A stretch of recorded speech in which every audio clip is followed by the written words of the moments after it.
Brian Harmon, AI Checkmate's Chief Revenue Officer, and his U.S. sales team wrapped up the first day of a 2-day national sales meeting in Chicago. Contrary to the casual attire standard among software professionals, his sales team is suited up, a preference of Harmon's. AI Checkmate is a darling of the tech world, with $70 million in venture funding, and Ryan always believed in the old adage, dress for success. He would not tolerate any black mock turtleneck, blue-jeaned Steve Jobs wannabes on his team. AI Checkmate's initial AI product, Stalemate, was widely recognized as the top cybersecurity software product on the market. It harnessed an AI engine to monitor all access points and elements of an organization's systems, then recognized and immediately employed countermeasures to thwart intrusion attempts. On a cold, damp Chicago October night, the team found themselves at Pippin's Tavern on Rush Street, letting their hair down. 8 of them, 5 men and 3 women, settled into the rhythm of the night, raising their glasses and swapping tales, each taller than the last. "We're celebrating Vanessa's big win. The drinks are on her," joked Harmon as he raised his bourbon glass for a toast. "This deal is going to open a lot of doors for everyone around the table." Vanessa, a tall, handsome young woman, was one of Ryan's top performers. She recently closed an $8 million deal with a 3-letter agency referred to as Customer X. Vanessa Jones was a combination of Einstein and Coco Chanel, a fashionista with an MS in electrical engineering from MIT. She was one in 1,000 engineers who could speak and relate to humans. Her territory was the District of Columbia, Maryland, and Virginia, commonly referred to as the DMV, and she worked closely with the defense and intelligence agencies. Ryan met her at an MIT career day 5 years ago. It took a lot of determination and grit for a woman, especially a black woman, to graduate with honors from MIT. He wanted her on his team and didn't think he had a prayer of recruiting her, but she accepted his offer, despite the fact that Ryan hadn't prayed or stepped into a church since his marriage over a decade ago. It wasn't the prayer or lack thereof that attracted Vanessa. She had college loans, which thoughts and prayers wouldn't pay off. She was motivated by the money. Ryan offered her the opportunity to work for a well-funded startup unicorn, offering a respectable salary, stock options, and the prospects of the gold and riches and the commissions she'd earn by selling the world's most innovative cybersecurity software to the most demanding, well-funded intelligence agencies in the world. "So, Vanessa," Chris Long asked, "have you ordered your Gulfstream yet?" Vanessa responded, "I'm looking at Mercedes money on this deal. The Gulfstream will have to wait till next year, Chris." "Chris?" She frowned at Chris, realizing he hadn't heard a word she said. Chris's eyes were laser-focused on a moving target that had just entered the room. The volume in Pippin's seemed to hush as all eyes, male and female, fixated on the exotic, raven-haired beauty who walked across the room to sit at the bar. Vanessa's win and the group's chatter were put on hold as the team were treated to the live-action version of Swipe Left. One after another, potential suitors walked up to the woman and left in dejection. Lenny Baxter, AI Checkmate's San Francisco West Coast rep, suggested they start a pool. Lenny was a heavy-set, jovial, 56-year-old divorcee who had been carrying a bag for Silicon Valley startups since graduating from San Diego State 30 years ago. He suggested a betting pool to see how many men crashed and burned before someone was invited to sit with the woman. Baxter would bet on anything.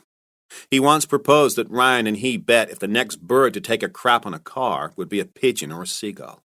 Ryan didn't take the bet. By the way, anyone with money on a crow would have won. As Lenny started explaining the rules of the game, Chris, a 28-year-old, former TCU tight end, and the newbie to the team, swirled his Blantons, tipped his hat, donned his best, albeit questionable, John Wayne drawl, and announced, "Reckon I'll head on down the range, make sure that little lady over yonder isn't bothered by any more no-good varmints." The team giggled and teased and watched as he left the table. Tall, with a cowboy's stride and sandy hair contrasting with his dark suit and cowboy boots, Chris boldly approached the mysterious beauty. From their vantage point, the AI checkmate squad watched with bated breath, trading suppressed chuckles as Chris joined the singed pile of failed suitors. He returned to the table, and ex-Marine Dexter, Dex Johnson, quipped, "Thanks, shame how she wounded you, Chris. Do I need to call a medic? Let me check you for a pulse." Dex was a Naval Academy grad who did his time in Afghanistan. He loved the Corps, his comrades, and the Brotherhood. Yet one day, after a particularly trying mission, he calculated he wasn't earning enough dollars per bullet aimed his way. He concluded he could live longer, eat better, and make more dollars per bullet in a career where people weren't aiming to shoot him. Dex joined the AI checkmate team 2 years ago, lived in Boston, and his territory was New England. Ryan admired him and respected him. They were both developing a trusted relationship. Everyone laughed at Dex's comment. Everyone but Chris. Slightly defeated, Chris probed, "What's so funny?" "You're flame out, cowboy," chided Dex. "The lady's a foreigner, and I don't think she likes tall, handsome Texans," Chris replied defensively. Carla, the articulate Columbia grad from the company's NYC office, retorted, "Chris, you wilted quicker than a snowflake in the Texan sun." "Let's see you do better, Carla." "Sorry, Ryan. My hubby wouldn't approve. Or on second thought, maybe he would. But I don't roll that way. Not that there's anything wrong with rolling any way you choose." Carla Pushkin had a special place in Ryan's heart. She had tremendous EQ, a valuable skill for a salesperson. Her customers loved her. He poached her from Oracle, where they worked together in a prior life.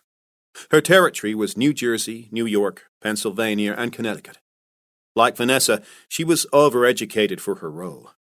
Carla was married to Mark, a prominent New York City eye surgeon, and she spent most evenings pursuing a graduate degree in psychology. Money wasn't her primary motivator, and Ryan knew he'd lose her when she earned her MS. During joint sales calls, Carla enrolled Ryan in Mrs. Pushkin's finishing school. She rounded out Ryan's rough Jersey bro edges by teaching him obscure etiquette lessons like, "When a revolving door is moving, the woman goes first. When it's not rotating, the man goes first to start it moving." And, "On escalators, the man goes first so as not to compromise the lady's posterior." Amidst the gaiety, Chris issued a challenge. "All right, Ryan. If you're such a stud muffin, how about you show us how it's done, boss man?" Ryan raised his hands in mock surrender. "I haven't been on the prowl for 18 years, and bar chatter wasn't my forte back then. What do I say to her? Something corny, like, 'Haven't I seen you someplace before?' Or, 'Come here often?'" Despite his protests, the crew wouldn't let him off the hook. Peer pressure, he thought, was like Wi-Fi. You don't see it, but when you're connected to a bad network, the signals are all too clear. Drawing a deep breath, Harmon approached her. For a brief second, he was lost in the depths of her captivating hazel eyes. Mustering up his courage, he teased her with the first thing that came to mind.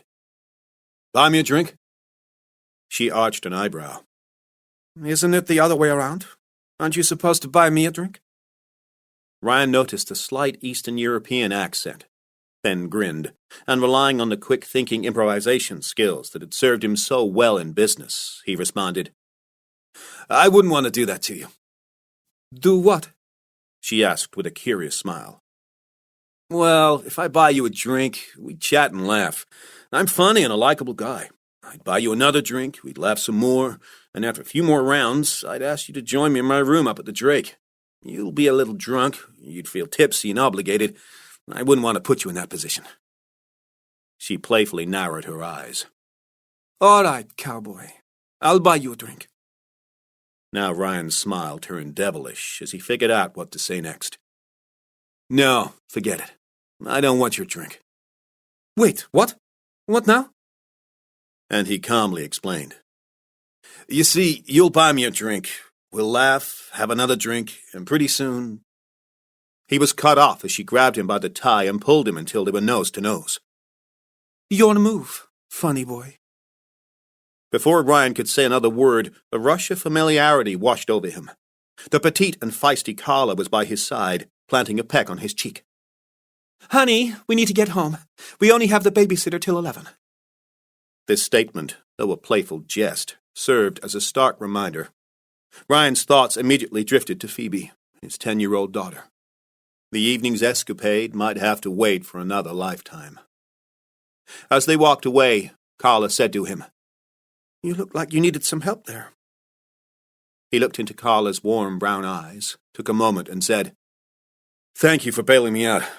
I had no idea how I was going to exit that gracefully."